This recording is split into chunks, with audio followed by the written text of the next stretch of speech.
welcome to our second Principles of Accounting 2 tutoring session over Chapter 13, which is the Introduction to Financial Analysis. Up to this point, we've learned how to journalize transactions that happen in accounting. We've learned about the accounting equation, and now we're going to be talking about financial analysis, okay? So I'm going to begin on page 690 of your text if you'd like to follow along.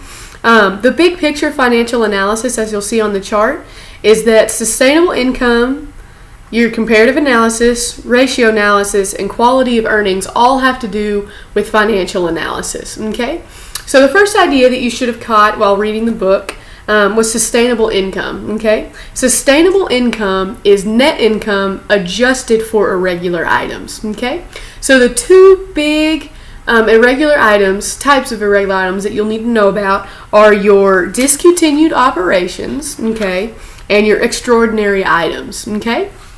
So some examples of this are on page 693, okay, for extraordinary items. And then discontinued operations are kind of self-explanatory. They're not as difficult to classify sometimes as extraordinary items are. Discontinued operations is if we are, let's say we're a cleaning service company, okay, and we have a window washing sector of our company, okay, and we think there's too much liability in that, we'll discontinue that operation, okay. So you can look on that on page 691 and 692. Extraordinary items are unusual in nature and infrequent in occurrence, and that is what the text says, okay? And that's exactly what they are. So on page 693, it's got some examples, okay?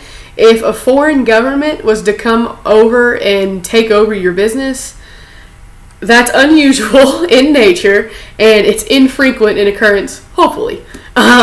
So that you should just be able to recognize a discontinued operation and an extraordinary item, okay? And that's what sustainable income is net income, subtract out your irregular items, okay? Comprehensive income, it includes all changes in stockholders' equity during a period except those changes resulting in investments by stockholders and distributions to stockholders. That's on page 695. And just know some of these definitions. The main things you'll need to know how to do are your horizontal analysis, your vertical analysis, and your ratio analysis, and I'll get to that in just a second. And we're there now. So like I just said, one of the several ways you'll be able to analyze just your financial statements, looking at condensed balance sheets and things like that, are your horizontal analysis, your vertical analysis, and your ratio analysis. And big picture, what these are doing is they're showing you, for instance, in horizontal analysis, it's showing you how much percent increase you have had between 1 year, okay? They're not as much, let's say, I'm the little off-brand of cereal that you can buy in the big bags at Walmart, okay? And let's say I don't sell as much as a name brand like General Mills, okay? Horizontal analysis can show how I'm doing compared to General Mills without looking at their millions and billions of dollars, okay? Just with mine, not so much, okay? I don't know that for sure. That's just an example, okay? But in general, generic brands are probably not going to make as much as the name brands, okay? Horizontal analysis will have answers on your homework problems and such of percentages, okay? So it would show you have a 10.1% in current assets from 2013 to 2014, okay? So obviously you would think that you want an increase in your percent asset, total asset, and you'd probably want not so much of liabilities, right? But you do need a certain amount of liabilities, in order to show that you are growing, okay? Because you can't really grow unless you're borrowing money, as far as a large corporation is concerned. Okay, so horizontal analysis begins on page 698, and you'll notice that for horizontal analysis, you'll first need to, let me get my notes up just a second.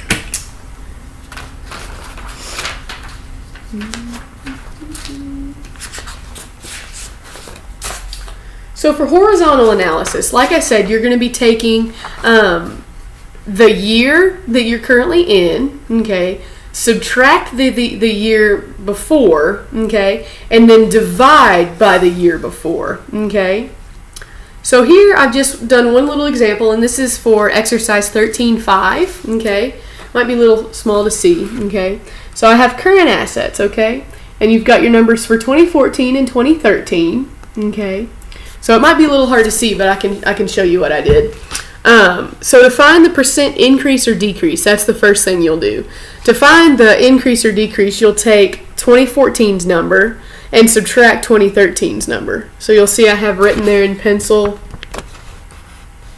the $9,734 subtract $8,839 to equal $895. Okay. Then to find this 10.1%, you'll take the 895 divided by the earlier year. Okay. And what that shows, what that 10.1% means, is you've had a 10.1% increase in your current assets between 2013 and 2014. So you're doing pretty well. Congratulations. And I can go ahead and just put just the rest of this, and feel free to pause the frame. But you'll just see how you just do that for every single part of the problem. Okay, so feel free to pause that. Okay, so that's horizontal analysis. Okay. The second thing you'll need to know how to do is vertical analysis, okay? Vertical analysis shows what percent a certain account is of total assets, okay? So you'll notice in this problem that I'm about to hold up, let's say you have, just eyeballing some numbers, let's say you have $5,000 worth of current assets and you have $10,000 of total assets. That means a vertical analysis of your current assets means that 50% of your total assets are current assets. Okay, so it's not that hard. Okay, but you should note that all of the percentages should equal 100 once you add them up. Okay, so here I've got my current assets for 2014, and I'll divide it by the total assets. And that would give me 73.2%. And if you add those percentages, you'll get 100%. Okay? So that's vertical analysis. And that you'll use vertical analysis. This is just a note that you'll probably have read in the book. But on the balance sheet, when you're dealing with a balance sheet account, it'll be revolved around total assets. Okay? If you're dealing with the income statement with vertical analysis, it'll all be revolved around net sales. Okay? So the two things you should have picked up on are, as far as problems go, are your horizontal analysis and your vertical analysis. The last thing that we're going to talk about are your ratios. Okay?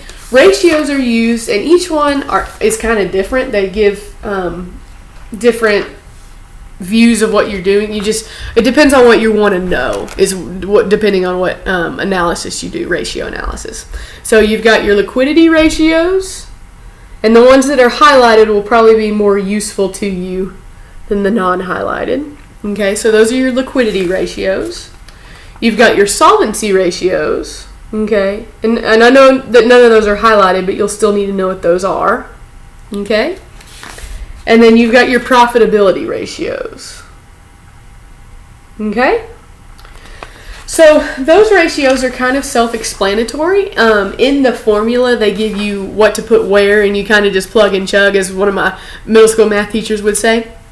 And you just use those to find the ratios, like working capital. That's what you'd be solving for if you did current assets subtract current liabilities. Okay? So those are the big ideas that you should have grasped with beginning financial analysis. Okay? And what the big picture, what you're trying to do is you're trying to see, are we improving? Are we declining? What do we need to work better on? What do we need to improve? What are we doing really well on? And stuff like that. And it gives the managers of the company ideas of, can we grow? Is it a good idea to grow? And then it's good to see the numbers, to see how you are doing, and then also looking at your competition with numbers that aren't even if they are a lot greater than your own, you can see what percentages. So you might have grown more as far as you're concerned than some other larger companies. Okay? So that's Intro to Financial Analysis. If you have any questions, please feel free to post them on the question and answer board. And I hope that was helpful. And as always, I'll see you next time.